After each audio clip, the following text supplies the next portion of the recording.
Ya, gajah lah. Wish, nak gimana tu ekor tu? Dia follow tu dia pesen tu ho. Tu dia ho. Pakat berambak ho. Bagi cepat sampai ke warna tu ho. Tengok jalan besar juga ni. Ya, gajah lah. Sudah ha. Mitah gajah lah ho. Weh. Mana tu? Ambil kelik. Sudah nak gimana tu lah gajah tu. Kepung lain tu. Kepung lain tu. Gini. Kalau hotel lah ho. Okay. Ya, gajah lah. Tengok tu.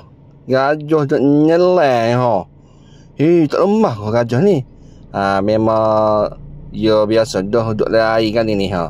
Tengok dia benar buat persembahan kepada ni. Tengok dia pandai dia benar deh. Siap dia menilai lagi ha. Boleh tengok di luar cermin tu ha.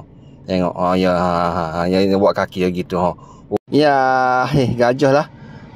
Sempena Hari Gajah Sedunia 2025 yang jatuh pada hari ni 9 Ogos 2025. Tengok gajah ni.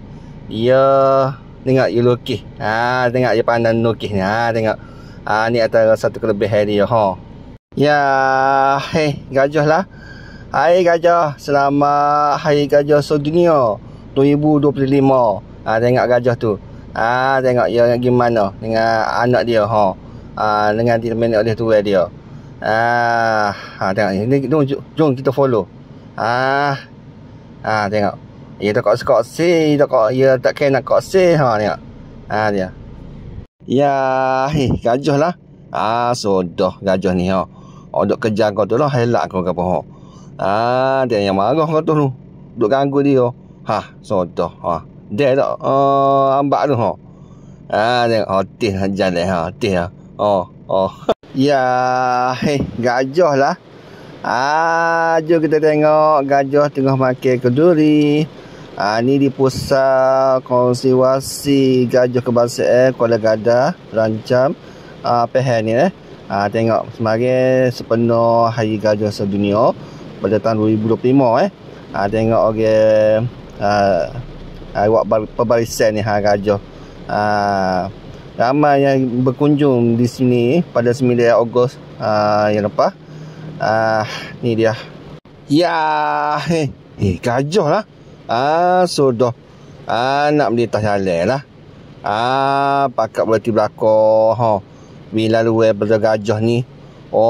Sekumpulan gajah yang ramai ada anak dia yang ramai anak lu digekor.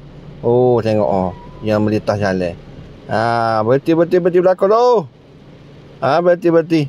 Tengok gajah ni. Tengok orang ramai lagi tu lagi ha. Dia berlagi juga ha.